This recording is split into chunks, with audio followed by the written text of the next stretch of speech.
Hello students, இந்த வகுப்பில் first chapter set லாங்குவேஜில் எக்ஸசைஸ் 1.1 பார்ப்போம். இதில் ஃபஸ்ட்டு கொஷின் என்ன கேட்குறாங்கன்னா, write the following in roster form. இது கீழே கொடுத்துருக்குற இந்த சம்ஸ் எல்லாத்தையும் நீங்கள் என்ன ஃபார்மில் மாற்றணும்? ரோஸ்டர் ஃபார்மில் மாற்றணும். ரோஸ்டர் ஃபார்ம் அப்படின்னா ஏற்கனவே உங்களுக்கு சொல்லியிருக்கேன், அதாவது லிஸ்டட் மெத்தட், அதாவது டேப்லர் ஃபார்ம் அப்படின்னு கூட சொல்லலாம். ஆக இந்த செட்டில் உள்ள என்ன செட் சொல்கிறாங்களோ அந்த செட்டில் உள்ள எலமெண்ட்ஸ் எல்லாத்தையும் ஒரு செட் ப்ராக்கெட்டில் கமா போட்டு எழுதணும். அதுதான் லிஸ்டட் ஃபார்ம். இப்போ இந்த கொடுத்துருக்கிறது எல்லாமே செட் பில்டர் ஃபார்ம்லேயும் இருக்குது, டிஸ்கிரிப்டிவ் ஃபார்ம்லேயும் இருக்குது. இந்த ஃபஸ்ட்டு கொஷின் வந்து செட் பில்டர் ஃபார்மில் இருக்குது. இதில் என்ன சொல்கிறாங்கன்னா, இந்த ஃபஸ்ட்டு கொஷின் வந்து set of x belongs to n such that x square less than 121 and x is a prime number அப்படின்னு சொல்கிறாங்க. அதாவது இந்த செட் வந்து எக்ஸ் அப்படிங்கிற ஒரு எலமெண்ட்டால் இருக்குது. அந்த எக்ஸ் எப்படிப்பட்ட எலமெண்ட் அப்படின்னு கேட்டால், அது நேச்சுரல் நம்பர்ஸ் இருக்குல்ல, செட் ஆஃப் நேச்சுரல் நம்பர்ஸ் அதனுடைய எலமெண்ட். அப்புறம் இன்னொரு கண்டிஷன் என்ன சொல்கிறாங்கன்னா, எக்ஸ் ஸ்கொயர் இஸ் லெஸ் தென் 121. அந்த எக்ஸோடைய வேல்யூக்கு ஸ்கொயர் எடுத்திங்கன்னா அதனுடைய வேல்யூ எப்படி இருக்கணும்? 121 விட லெஸ்ஸாக இருக்கணும். அப்புறம் எக்ஸ் இஸ் ஏ ப்ரைமாகவும் இருக்கணும். இப்போ அவங்க சொல்கிற கண்டிஷன் வந்து எக்ஸ் ஸ்கொயர் இஸ் லெஸ் தென் 121. அப்போ இந்த 121 அப்படிங்கிறதே ஒரு ஸ்கொயர் ஃபார்ம் தான், அதாவது 11 ஸ்கொயர் தான் 121. அப்போ 11 ஸ்கொயரை விட லெஸ் வேல்யூவாக இருக்கணும் அப்படின்னா 10 ஸ்கொயர் வரைக்கும் இருக்கலாம். ஏன்னா எக்ஸ் பிலாங்ஸ் டு என் அப்படின்னு சொல்கிறாங்க, நேச்சுரல் நம்பர்னு சொல்கிறாங்க. அப்போ நேச்சுரல் நம்பர்னால் 11 ஸ்கொயருக்கு லெஸ் வேல்யூ உள்ள ஒரு ஸ்கொயர் நம்பர் என்னென்னா 10 ஸ்கொயர். அப்போ நேச்சுரல் நம்பருங்கிறதுனால 1 ஸ்கொயர்லேருந்து ஆரம்பிக்கலாம். அப்போ இந்த இந்த செட்டில் என்னெல்லாம் இருக்கலாம் அப்படின்னா 1 ஸ்கொயர், 2 ஸ்கொயர், 3 ஸ்கொயர் எக்ஸட்ரா எது வரைக்கும் 10 ஸ்கொயர் வரைக்கும் இருக்கலாம். ஏன்னா எந்த கண்டிஷன் படி? எக்ஸ் ஸ்கொயர் லெஸ் தென் 121 அப்படிங்கிற கண்டிஷன் படி 10 ஸ்கொயர் வரைக்கும் இருக்கலாம். அடுத்த கண்டிஷன் இதில் என்ன சொல்கிறாங்கன்னா, எக்ஸ் இஸ் ஏ ப்ரைம் அப்படின்னு சொல்கிறாங்க. அப்போ இந்த 1 ஸ்கொயர்லேருந்து 10 ஸ்கொயர் வரைக்கும் உரிய இந்த வேல்யூஸில் எதெல்லாம் ப்ரைமோ அதுதான் இந்த செட்டில் எலிமெண்ட்டாக இருக்க முடியும். அப்போ இதில் எதெல்லாம் ப்ரைம் அப்படின்னா, இந்த 1 அப்படிங்கிறது ப்ரைமும் கிடையாது, காம்போசிட் நம்பரும் கிடையாது. அப்போ ப்ரைம் நம்பர் அப்படிங்கிறது ஃபஸ்ட் எதுலேருந்து ஆரம்பிக்கும்? இந்த 2 ஸ்கொயர்லேருந்து ஆரம்பிக்கும். அப்போ 2 ஸ்கொயர், அடுத்து 3 ஸ்கொயர், அடுத்து 5 ஸ்கொயர், அடுத்து 7 ஸ்கொயர், அடுத்து அவ்வளோதான். இப்போ இந்த எலமெண்ட்ஸ் தான் இந்த செட்டில் வரும். அப்போ இந்த செட்டில் நீங்கள் ரோஸ்டர் ஃபார்முக்கு மாற்றினீங்கன்னா செட் ஆஃப் என்னெல்லாம் வரும்? அதாவது எக்ஸோடைய வேல்யூ 1 ஸ்கொயர், அப்போ 1 வரும். ஏன்னா எக்ஸை தான் நம்ம வந்து அந்த எலமெண்ட்டாக எழுதுகிறோம். ஸ்கொயர் ஃபார்மில் இருந்தாலும் நம்ம எழுதக்கூடிய எலமெண்ட் வந்து எக்ஸாக இருக்கணும். அப்போ 1 ஸ்கொயர் வந்து இதை விட லெஸ் வேல்யூ, அதனால் 1 வரும். அடுத்து 2 ஸ்கொயர் அப்படிங்கிறது 4, அது 121 லெஸ், அதனால் இதுவும் வரும். அடுத்து இந்த 1 வராது, சாரி இது ப்ரைம் கிடையாது. அப்புறம் 2 வரும். அடுத்து 3 ஸ்கொயர் வரும், 3 ஸ்கொயர் 9 அதனால் வரும். அடுத்து 5 ஸ்கொயர் 25 அதனால் இது வரும். அடுத்து 7 ஸ்கொயர் 100, இது 21 லெஸ் வேல்யூ தான், அதனால் 7 ஸ்கொயர் வரும். அப்போது செட் ஆஃப் 2, 3, 5 அண்ட் 7 இவ்வளோ தான் வரும். மற்ற எல்லாமே காம்போசிட் நம்பர்ஸோடைய ஸ்கொயர் ஃபார்ம். அதனால் ப்ரைம் நம்பர் அப்படின்னு பார்த்தீங்கன்னா 2, 3, 5 அண்ட் 7 இதுதான் இந்த செட்டுடைய எலிமெண்ட்ஸாக இருக்கும். அடுத்து இந்த கொஷின் பாருங்கள், the set of all positive roots of the equation x minus 1 into x plus 1 into x square minus 1 equal to 0. இவங்க என்ன சொல்கிறாங்க? the set of all positive roots of the equation. அப்போ இந்த கொடுத்துருக்குற இந்த ஈக்குவேஷனுடைய பாசிட்டிவ் ரூட்ஸை மட்டும் இந்த செட்டோட எலிமெண்ட்டாக சொல்கிறாங்க. அப்போ இந்த ஈக்குவேஷனுக்கு முதல்ல எதெல்லாம் ரூட்ஸாக இருக்கும் அப்படிங்கிறத கண்டுபிடிப்போம். அப்போ இந்த ஈக்குவேஷனுக்கு எதெல்லாம் ரூட்டாக இருக்கும் அப்படின்னு கேட்டால், இப்போ இந்த ஈக்குவேஷனில் என்ன சொல்கிறாங்க? இது எல்லாத்துமே ஃபேக்டர் ஃபார்மில் இருக்குது. அப்போது இந்த ஈக்குவேஷன் அந்த 3 ஃபேக்டரையும் மல்டிப்ளை பண்ணும்போது 0 கிடைக்குதுன்னா, ஒன்று இது 0வாக இருக்கலாம், அல்ல இந்த ஃபேக்டர் 0வாக இருக்கலாம், அல்ல இந்த ஃபேக்டர் 0வாக இருக்கலாம். அப்போ இது 0வாக இருந்தால் எக்ஸோடைய வேல்யூ என்னவாக இருக்கும்? எக்ஸ் மைனஸ் 1 ஈக்குவல் டு 0 அப்படின்னா எக்ஸ் ஈக்குவல் டு ப்ளஸ் 1 இருக்கும். அடுத்து இந்த ஃபேக்டர் 0வாக இருந்தால் எக்ஸ் ப்ளஸ் 1 ஈக்குவல் டு 0வாக இருந்தால் எக்ஸோடைய வேல்யூ மைனஸ் 1 இருக்கும். அடுத்து x square minus 1 equal to 0வாக இருந்தால் எக்ஸோடைய value x square equal to plus 1. அப்போ x equal to root of 1 that is equal to plus or minus 1 இருக்கும். ஆனால் அவங்க என்ன கேட்குறாங்கன்னா, the set of all positive roots அப்படின்னு கேட்குறாங்க. அப்போ இதில் என்னெல்லாம் ரூட்ஸ் கிடைக்குது? +1, -1, ப்ளஸ் ஆர் மைனஸ் 1 அப்படின்னு மொத்தம் 4 ரூட் கிடைக்குது. இந்த 4 ரூட்டில் பாசிட்டிவ் ரூட் அப்படின்னா இந்த 1, இதில் உள்ள ஒரு +1. அப்போ இதை செட்டாக ஃபார்ம் பண்ணும்போது ஒரு எலிமெண்ட் வந்து நம்ம ஒரு தடவை தான் எழுதுவோம். அப்போ இந்த செட்டில் என்ன எலிமெண்ட் இருக்குன்னா அந்த +1 மட்டும்தான் இதனுடைய எலிமெண்ட்ஸாக இருக்கும். அப்போது இதுக்கு ஆன்சர் வந்து இதுக்கு ஆன்சர் இது. அடுத்து இந்த கொஷின் பாருங்கள், தேர்ட் கொஷின். இதில் என்ன கேட்குறாங்க, கொடுத்துருக்காங்க set of x belongs to n such that 4x + 9 is less than 52. இப்போ இந்த செட் எப்படிப்பட்ட செட் அப்படின்னா எக்ஸ் அப்படிங்கிற எலிமெண்ட்டால் இருக்கும். அந்த எக்ஸுங்கிறது நேச்சுரல் நம்பரில் உள்ள ஒரு எலிமெண்ட்.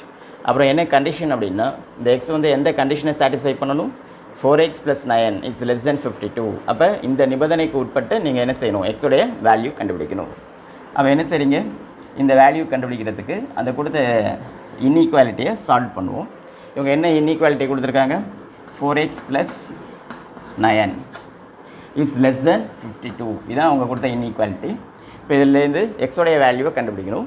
அப்போ எக்ஸோடைய வேல்யூ கண்டுபிடிக்கணுன்னா என்ன செய்றீங்க, முதல்ல இந்த கான்ஸ்டன்ட் டைம் அந்த சைட் கொண்டு போங்க. அப்போ 4x இஸ் லெஸ் தென் 52. இந்த +9 அங்கே போச்சுன்னா -9. அப்போ லெஸ் தென் 52 - 9 என்ன ஆகும், 52லேருந்து 9 லெஸ் பண்ணி போடுங்க. அப்போ 43. அப்போ 4x இஸ் லெஸ் தென் 43. அப்போ x இஸ் லெஸ் தென் இந்த மல்டிப்ளிகேஷன் உள்ள 4 அந்த சைட் போச்சுன்னா டிவைட் ஆகும். அப்போ 43/4. அப்போ இதனுடைய வேல்யூ என்னவாக இருக்கும், 43/4னா 43 4ஆல் டிவைட் பண்ணுங்கள். 1 4 is 4. அப்புறம் இந்த 3 வந்து 4 விட லெஸ் வேல்யூ, அதனால் 0 போட்டு ஒரு டெசிமல் வச்சுட்டு 3யை 4ஆல் டிவைட் பண்ணணும். அல்லது 10 3/4 அப்படின்னு போட்டுடலாம், 10 3/4. ஆனால் நமக்கு என்ன கண்டிஷன் சொல்கிறாங்க, x பிலாங்ஸ் டு n, அதாவது x is a natural number. அப்போ x வந்து நேச்சுரல் நம்பர்னால் இந்த 10 3/4 விட லெஸ்ஸாக இருக்கிற லெஸ் வேல்யூவாக இருக்கிற எல்லா நேச்சுரல் நம்பரும் வரும். அப்போது 10 3/4 அப்படின்னா 10 பாயிண்ட், இதை டெசிமலில் கூட எழுதிக்கலாம். அப்போ 10 3/4னா அதை விட லெஸ்ஸாக உள்ளது. இந்த ஃப்ராக்ஷன் பார்ட்டு விட்டிங்கன்னா 10 அப்படிங்கிறது இதை விட லெஸ் வேல்யூ தான். அப்போ 10 வரைக்கும் எழுதலாம். எதில் ஆரம்பித்து எழுதலாம், நேச்சுரல் நம்பர் அப்படிங்கிறதுனால 1ல் ஆரம்பித்து 10 வரைக்கும் எழுதலாம். அப்போ இந்த செட்ஸில் என்னெல்லாம் எலமெண்ட்ஸ் இருக்கும் அப்படின்னா செட் ஆஃப் 1 2 3 4 எக்ஸெட்ரா இது வரைக்கும் 10 வரைக்கும் இருக்கும். சரியா? அடுத்து இந்த கொஷின் பாருங்கள், set of x such that x - 4/x + 2 is equal to 3. x belongs to R minus set of -2. இப்போ இந்த செட் எப்படி இருக்கும் அப்படிங்கிறாங்கன்னா செட் ஆஃப் எக்ஸ் என்ற எலிமெண்ட்ஸால் இருக்கும். அந்த எக்ஸ் என்ன ஃபார்மில் இருக்கும் அப்படின்னு கேட்டால் x - 4/x + 2 = 3. இந்த கண்டிஷனை சாட்டிஸ்ஃபை பண்ணுற மாதிரி எக்ஸோடைய வேல்யூஸ் இருக்கணும். இதில் இன்னொரு கண்டிஷன் என்ன சொல்கிறாங்கன்னா x belongs to R minus set of -2. இப்போ இந்த கண்டிஷன் ஏன் கொடுக்குறாங்க அப்படின்னு கேட்டிங்கன்னா x belongs to R minus set of -2 அப்படின்னு. இப்போ ஒருவேளை இந்த x belongs to R அப்படின்னு மட்டும் கொடுத்துருந்தாங்கன்னா இந்த -2 இந்த Rயில் இருக்கும். அப்போ இந்த -2ஐயும் எக்ஸுக்கு பதிலாக நீங்கள் சப்ஸ்டியூட் பண்ணலாம். அப்படி எக்ஸுக்கு பதிலாக -2 அப்படின்னு சப்ஸ்டியூட் பண்ணிங்கன்னா -2 + 2 அப்படின்னு இருக்கும்போது இதோட வேல்யூ 0 ஆயிரும். இப்போ எப்பொழுதுமே ஒரு ஃப்ராக்ஷனில் டினாமினேட்டர் வந்து நாட் ஈக்குவல் டு 0, அதான் கண்டிஷன். டினாமினேட்டர் வந்து 0வாக இருக்கக்கூடாது. அப்படி இருந்தால் அதை வந்து இன்ஃபைனைட், அதாவது மீனிங்லெஸ் அப்படின்னு அர்த்தம். அதனால தான் இந்த கண்டிஷன் கொடுக்குறேன். அப்போ x belongs to R minus set of -2 அப்படிங்கிறது இந்த ஃப்ராக்ஷனுக்காக கொடுக்குற கண்டிஷன். அதனால் என்ன செய்யலாம், இதை இப்போ கன்சிடர் பண்ண வேண்டும். இப்போ இந்த கண்டிஷன் பாருங்கள், இந்த கண்டிஷன் என்ன சொல்கிறாங்க, x - 4/x + 2 = 3. இப்போ இந்த கண்டிஷன் படி நம்ம என்ன செய்ய போகிறோம், எக்ஸோடைய வேல்யூ கண்டுபிடிக்க போகிறோம். அந்த வேல்யூக்கு தகுந்த மாதிரி இந்த செட்டை ஃபார்ம் பண்ணுவோம். இப்போ இந்த கண்டிஷன் என்ன கொடுத்துருக்காங்க, x - 4/x + 2 = 3. இப்போ இதுலேருந்து நீங்கள் என்ன செய்யணும், எக்ஸோடைய வேல்யூ கண்டுபிடிக்கணும். அப்போ இதை சிம்பிளிஃபை பண்ணாமல் என்ன செய்யலாம், அந்த டினாமினேட்டர் உள்ள இந்த வேல்யூவை அந்த சைட் கொண்டு போனீங்கன்னா ரைட் சைட் கொண்டு போனீங்கன்னா மல்டிப்ளை ஆகும். அப்போது x - 4 = 3 × x + 2. அப்போ இந்த 3ஆல் மல்டிப்ளை பண்ணிங்கன்னா 3 × x 3x + 3 2s are 6. இப்போ எக்ஸ் எல்லாம் ஒரு சைடு, நம்பர்லாம் ஒரு சைடு கொண்டு போங்க. இந்த எக்ஸ் அங்கே போச்சுன்னா மைனஸ் ஆகும், இந்த நம்பர் இங்கே வந்துச்சுன்னா மைனஸ் ஆகும். இந்த +6 இங்கே +6 இங்கே வந்துச்சுன்னா -6. அப்போ ஆல்ரெடி ஒரு -4 ஒரு -6 = இங்கே இருக்கிறது 3x, இந்த +x இங்கே வந்துச்சுன்னா -x. அப்போ that is = 3x - x 2x. அப்போ 2x = -10. therefore x = -10/2. that is equal to -5. இப்போ அவங்க என்ன கண்டிஷன் சொல்கிறாங்க, x belongs to R minus set of -2. அப்போ எக்ஸ் வந்து எதில் உள்ள எலமெண்ட், ரியல் நம்பரில் உள்ள எலமெண்ட். அப்போ இந்த -5 அப்படிங்கிறது ஒரு ரியல் நம்பர் தான். எது இல்லாத இந்த -5 not equal to -2. அப்போது இந்த செட்டில் என்ன எலமெண்ட் இருக்குன்னா செட் ஆஃப் -5. இதுதான் இதோடைய ஆன்சர். அப்போ இந்த கொடுத்த எல்லா செட்டிங்குமே நம்ம என்ன ஃபார்முக்கு மாற்றிருக்கோம், ரோஸ்டர் ஃபார்முக்கு மாற்றிருக்கோம். இப்போ இந்த செட் இது எல்லாமே ரோஸ்டர் ஃபார்முக்கு மாற்றிருக்கோம். சரியா? அடுத்த கொஷின் பார்க்கலாம்.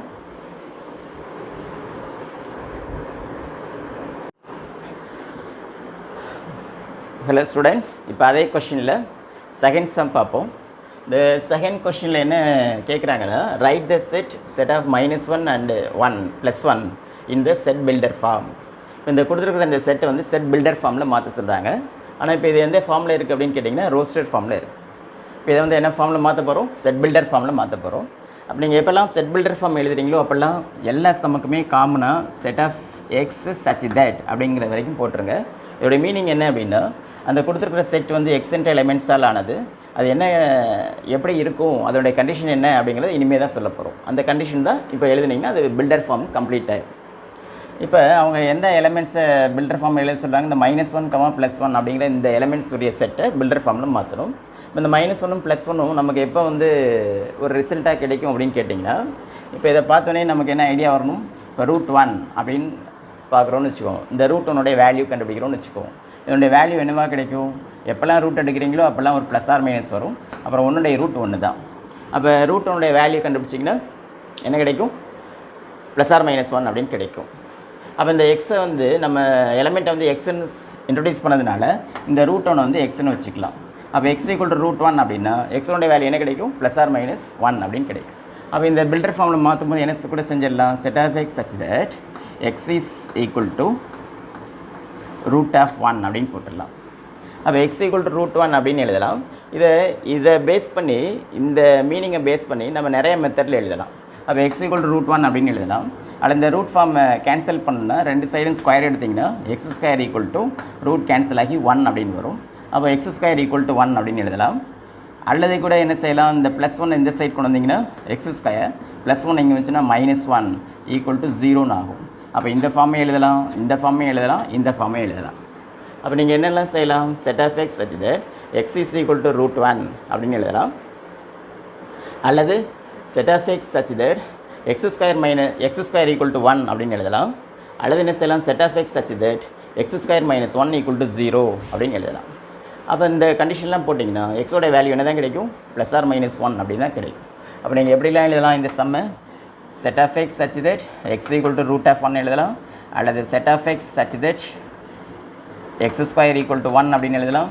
அல்லது set of x such that x² - 1 = 0 அப்படின்னு எழுதலாம். சரி, இது ஒரு பக்கம் இருக்குது. வேறு எப்படி எழுதலாம் அப்படின்னு பார்த்தீங்கன்னா, இப்போ உங்களுக்கு என்ன தெரியும், இந்த -1 பவர்ஸ்லாம் தெரியும், -1 பவர்ஸ். இப்போ -1 பவர் 1 அப்படின்னா -1. இப்போ -1 த ஹோல் ஸ்கொயர் அப்படின்னா +1 ஆயிரும். ஏன்னா -1 × -1. அடுத்து -1 ஹோல் க்யூப் அப்படின்னா திரும்ப -1. -1 த ஹோல் பவர் 4 அப்படின்னா திரும்ப +1. அப்போ இதனுடைய ஜென்ரல் ஃபார்ம் எப்படி எழுதலாம், -1 the whole power n, n belongs to n அப்படின்னு எழுதலாம். ஏன்னா இந்த பவரில் வந்து என்ன போடுறோம், நம்ம எல்லாமே நேச்சுரல் நம்பர்ஸ் போடுறோம். அப்போ எந்த நேச்சுரல் நம்பர்ஸ் போட்டாலும் அதனுடைய வேல்யூ வந்து ஒன்று +1 இருக்கும் அல்லது -1 இருக்கும். எப்போ +1 இருக்குன்னா, ஈவன் நம்பராக இருந்தால் +1 இருக்கும், ஆட் நம்பராக இருந்தால் -1 இருக்கும். அப்போ நீங்கள் இந்த செட் எப்படி எழுதிக்கலாம், அதே இதை set of x such that x is equal to -1, ஏன்னா இதனுடைய வேல்யூ தான் நம்ம எக்ஸ்ன்னு வச்சுக்க போகிறோம். அப்போ x = -1 the whole power n. இதில் n எப்படி இருக்கணும் அப்படின்னு பார்த்தீங்கன்னா n பிலாங்ஸ் டு n, இந்த மாதிரி எழுதலாம். இப்போ இதோடைய மீனிங் என்ன ஆகுது, set of x such that x is equal to -1 the whole power n, n belongs to n. அப்போ எக்ஸோடைய வேல்யூ வந்து -1 ஹோல் பவர் n. இதில் n-க்கு பதிலாக நீங்கள் என்ன செய்யலாம், நேச்சுரல் நம்பர் போடலாம். அப்போ n-க்கு பதிலாக நேச்சுரல் நம்பர் ஃபஸ்ட்டு 1 அப்படின்னு போட்டிங்கன்னா -1 கிடைக்கும். அப்போ எக்ஸோட வேல்யூ -1 இந்த செட்டோட எலிமெண்ட்டாக இருக்கும். அடுத்து 2 அப்படின்னு போட்டிங்கன்னா -1 த ஹோல் ஸ்கொயர் +1, அப்போ எக்ஸோட வேல்யூ +1, அது எலிமெண்ட்டாக வந்துடுச்சு. அடுத்து 3 போட்டிங்கன்னா +1 -1 மாறி மாறி வரும். ஒரு செட்டில் ஒரு எலிமெண்ட்டை ஒரு தடவை தான் எழுதுவோம். அதனால் இந்த செட்டுக்குரிய பில்டர் ஃபார்ம் இப்படியும் எழுதலாம். ஆக உங்களுடைய வசதி எப்படி இருக்கோ அந்த மாதிரி இந்த செட்டுக்கான பில்டர் ஃபார்ம்ஸ் எழுதிக்கலாம். சரியா? சரி, அடுத்த கொஷின் பார்க்கலாம்.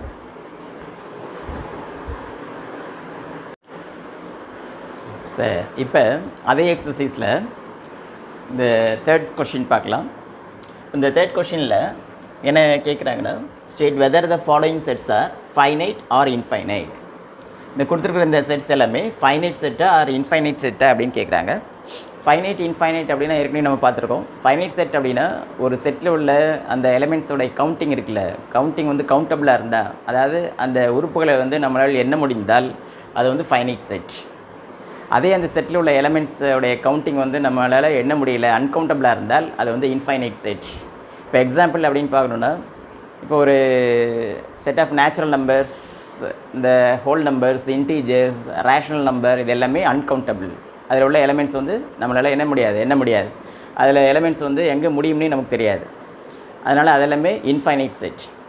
இப்போ இதே இது செட் ஆஃப் இங்கிலீஷ் ஆல்ஃபபெட் அப்படின்னு சொன்னோம்னா அதில் எத்தனை லெட்டர்ஸ் இருக்கும் அப்படிங்கிறது நம்மளால் என்ன செய்ய முடியும், கவுண்ட் பண்ண முடியும். அதில் 26 லெட்டர் தான் இருக்கும். அதனால் அதெல்லாம் என்ன சொல்லலாம், ஃபைனைட் செட் அப்படின்னு சொல்லலாம். இப்போ போன சம்லெல்லாம் பார்த்தோம்னா ஒரு ஈக்குவேஷன் கொடுத்து அதனுடைய சொல்யூஷன்ஸ் ஒரு செட்டாக கொடுத்தாங்கன்னா அதோடைய சொல்யூஷன்ஸ் வந்து கவுண்டபிளாக இருக்கும். ஒரு குவாட்ரேட்டிக் ஈக்குவேஷன் அப்படின்னு எடுத்துகிட்டு அதுக்கு எத்தனை சொல்யூஷன் தான் இருக்கும், 2 சொல்யூஷன் தான் இருக்கும், 2 தீர்வு தான் இருக்கும். அப்போ அதை வந்து ஃபைனைட் செட் அப்படின்னு அர்த்தமாகும். அப்போ ஒரு செட்டில் உள்ள எலிமெண்ட்ஸை நம்மளால் எண்ண முடிந்தால், கவுண்ட் பண்ண முடிந்தால் அது ஃபைனைட் செட். அப்படி கவுண்ட் பண்ண முடியல அப்படின்னா அது வந்து இன்ஃபைனைட் செட். இப்போ இந்த செட் எல்லாத்தையும் பாருங்கள். இப்போ இதில் ஃபஸ்ட் கொஸ்டின் என்ன கொடுத்துருக்காங்க, set of x belongs to n such that x is an even prime number. இந்த செட் வந்து என்ன எலிமெண்ட்ஸால் ஆனது, நேச்சுரல் நம்பர்ஸால் ஆனது. அதுவும் எப்படி கண்டிஷன் கொடுக்குறாங்க, x is an even prime number. அப்போ இந்த நேச்சுரல் நம்பரில் உள்ள ஈவன் ப்ரைம் நம்பர் தான் இந்த செட். அப்போ நேச்சுரல் நம்பர்ஸில் ஈவன் ப்ரைம் அப்படின்னு பார்த்தா இதில் வந்து இந்த செட்டில் என்ன மட்டும்தான் இருக்கும், 2 அப்படிங்கிற ஒரே ஒரு எலிமெண்ட் மட்டும்தான் இருக்கும். அப்போ இந்த செட்டை வந்து ரோஸ்டர் ஃபார்ம் மாற்றினீங்கன்னா இதில் என்ன இருக்கும், 2 அப்படிங்கிற ஒரே ஒரு எலிமெண்ட் இருக்கும். அப்போ இது வந்து கவுண்டபிள். அப்போ இது வந்து ஃபைனைட் செட். அப்போ இந்த ஃபஸ்ட் கொஸ்டின் என்ன அப்படின்னு கேட்டால் ஃபைனைட் செட். அப்போது ஃபஸ்ட் கொஸ்டின் 1 வந்து ஃபைனைட். அடுத்து ரெண்டாவது கொஸ்டின் பார்ப்போம். இந்த செகண்ட் கொஸ்டின் என்ன சொல்கிறாங்க, set of x belongs to n such that x is an odd prime number. இப்போ ப்ரைம் நம்பர்னால் உங்களுக்கு தெரியும். இப்போ இந்த ப்ரைம் நம்பர் லிஸ்ட்டில் இந்த 2 மட்டும்தான் ஈவன் ப்ரைம் நம்பர், மற்ற எல்லாமே ஆட் ப்ரைம் நம்பர் தான்.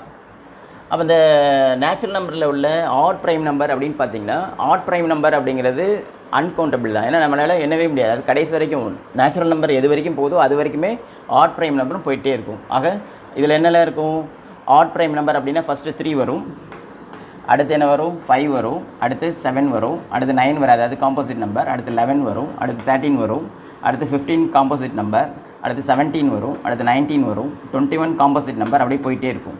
இந்த செட் வந்து எங்கே போய் முடியுதுன்னே நம்மளால் சொல்ல முடியாது.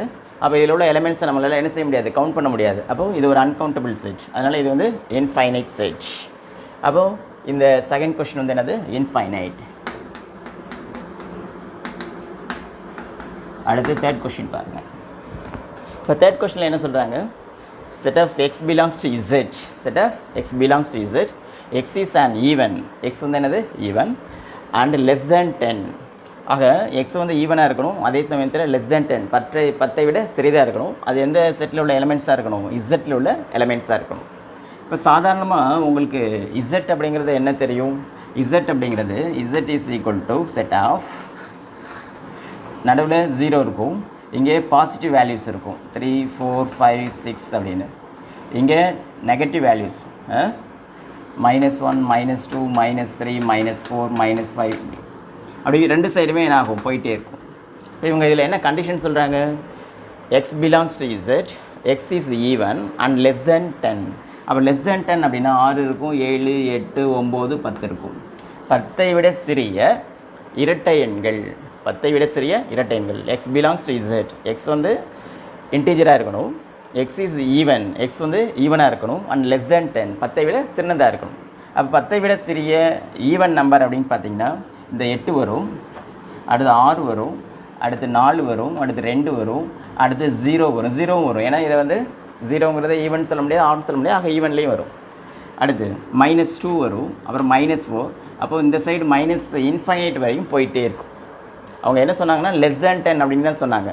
அப்போ லெஸ் தேன் 10 அப்படின்னா இந்த பாசிட்டிவ் வேல்யூஸில் இது வரைக்கும் வரும், நெகட்டிவ் வேல்யூஸ் எல்லாமே வரும், அது எங்கே முடியுதுன்னே சொல்ல முடியாது. அப்போ இந்த செட்டும் என்ன செட் தான், இன்ஃபைனைட் செட் தான். அப்போது தேர்ட் கொஸ்டினுடைய ஆன்சரும் இன்ஃபைனைட். அடுத்து ஃபோர்த் பாருங்கள்.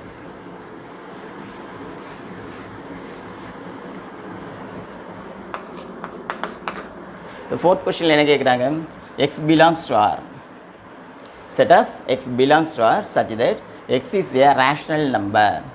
இப்போ ஆர் அப்படின்னா உங்களுக்கு என்னென்னு தெரியும், மெய்யெண்கள். அப்போ அந்த மெய்யெண்கள் கணத்தில் உள்ள எதை சொல்கிறாங்க, ரேஷனல் நம்பர். ரேஷனல் நம்பர்லாம் ஒரு செட்டாக ஃபார்ம் பண்ணிங்கன்னா அதுதான் இந்த செட் அப்படின்னு சொல்கிறாங்க. அப்போது set of x belongs to r, x is a rational number. அப்போது மெய்யெண்கள் கணம், இந்த ஆறுங்கிற கணத்தில் இதான் மெய்யெண்கள் கணம்னு வச்சுங்க. இந்த ஆறுங்கிற கணத்தில் என்னெல்லாம் இருக்கும், ரேஷனல் நம்பர் இருக்கும், அதுக்கு அடுத்து இர்ரேஷனல் நம்பர் இருக்கும். இது ரெண்டும் டிஸ்ஜாயின்ட் செட். இது வந்து ரேஷனல் நம்பர், இது வந்து இர்ரேஷனல் நம்பர், அது ஆர் மைனஸ் கியூ அப்படின்னு சொல்லுவோம். அப்போ இது ரெண்டும் சேர்ந்து தான் மெய்யெண்கள். அப்போ இந்த ரேஷனல் நம்பர், மெய்யெண்களில் உள்ள ரேஷனல் நம்பர்னு சொல்கிறாங்க. ரேஷனல் நம்பர் அப்படிங்கிறது எப்பொழுதுமே ஒரு அன்கவுண்டபிள் செட். அப்போ அதுவும் தான் இன்ஃபைனைட் செட். அப்போ இதுவும் இன்ஃபைனைட் செட்.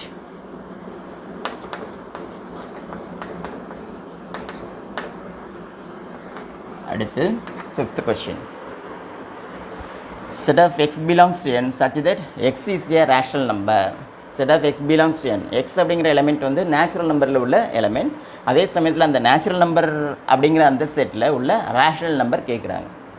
இப்போ நம்ம என்ன பார்த்துருக்கோம் ஏற்கனவே நம்பர் சிஸ்டத்தில், ஃபஸ்ட்டு நேச்சுரல் நம்பர், இதனுடைய சூப்பர் செட் வந்து W, இதனுடைய சூப்பர் செட் வந்து Z, இதனுடைய சூப்பர் செட் வந்து என்னது, ரேஷனல் நம்பர் Q அப்படின்னு பார்த்துருக்கோம். அப்புறம் ஆர் மைனஸ் கியூ எல்லாம் சேர்ந்து ரியல் நம்பர். இப்போ அவங்க என்ன கண்டிஷன் சொல்கிறாங்க, இயல் எண்களாக இருக்கணும், அந்த நம்பர் வந்து நேச்சுரல் நம்பராக இருக்கணும், அதே சமயத்தில் அது எப்படி இருக்கணும், ரேஷனல் நம்பராக இருக்கணும். இப்போ இந்த நேச்சுரல் நம்பர் அப்படிங்கிற இந்த என் அப்படிங்கிற set, this set is contained in Q. இது எதுக்குள்ளே இருக்குது, Qக்குள்ளே இருக்குது. அப்போ இந்த நேச்சுரல் நம்பரை வந்து நம்ம என்னென்னு கூட சொல்லலாம், ரேஷனல் நம்பர் அப்படின்னு கூட சொல்லலாம். ரேஷனல் நம்பர்னால் வேறு ஒன்றுமே கிடையாது, ரேஷனல் ஃபார்ம், அதாவது ஃப்ராக்ஷன் ஃபார்மில் இருக்கணும், P/Q அப்படிங்கிற ஃபார்மில் இருக்கணும். இப்படி இந்த ஃபார்மில் ஒரு எந்த ஒரு நம்பரை உங்களால் இந்த ஃபார்மில் எழுத முடியுமோ அந்த நம்பர் எல்லாத்தையுமே நம்ம ரேஷனல் நம்பர் அப்படின்னு சொல்லலாம். அப்போ இந்த நேச்சுரல் நம்பர் அப்படிங்கிறத நம்ம என்ன செய்யலாம், ரேஷனல் ஃபார்மில் நிச்சயமாக எழுதலாம். இப்போ 5 அப்படின்னு ஒரு நம்பர் இருக்குன்னு வச்சுக்கோங்க, இதை ரேஷனல் ஃபார்மில் 5/1 அப்படின்னு எழுதிடலாம். நமக்கு கண்டிஷன் வந்து 1 ≠ 0 இருக்கணும், அவ்வளோதான். அப்போ 5/1, 7/1, 8/1 அப்படின்னு நேச்சுரல் நம்பர் எல்லாத்தையுமே ரேஷனல் ஃபார்மில் எழுத முடியும். அதனால் நேச்சுரல் நம்பர் எல்லாத்தையுமே என்ன சொல்லலாம், ரேஷனல் நம்பர் அப்படின்னு சொல்லலாம். அப்போ இந்த கண்டிஷன் படி இந்த செட்டில் உள்ள எல்லா என்ன எலிமெண்ட்ஸும் நேச்சுரல் நம்பர்ஸும் ரேஷனல் நம்பர் தான். அப்போ அதில் எவ்வளோ எலிமெண்ட்ஸ் இருக்குன்னா அதுவும் அன்கவுண்டபிள் நம்பர் ஆஃப் எலிமெண்ட்ஸ் இருக்கும். அப்போ இதுலேயும் எண்ண முடியாத அளவுக்கு எலிமெண்ட்ஸ் இருக்கும். அப்போ இதுவும் என்ன செட் தான், இன்ஃபைனைட் செட். அப்போது இது இன்ஃபைனைட். அப்போ இந்த செட்டில் இந்த ஃபஸ்ட் கொஷின் ஒன்று மட்டும்தான் ஃபைனைட் செட், மற்ற எல்லாமே இன்ஃபைனைட் செட். சரியா? சரி, அடுத்த கிளாஸில் பார்க்கலாம்.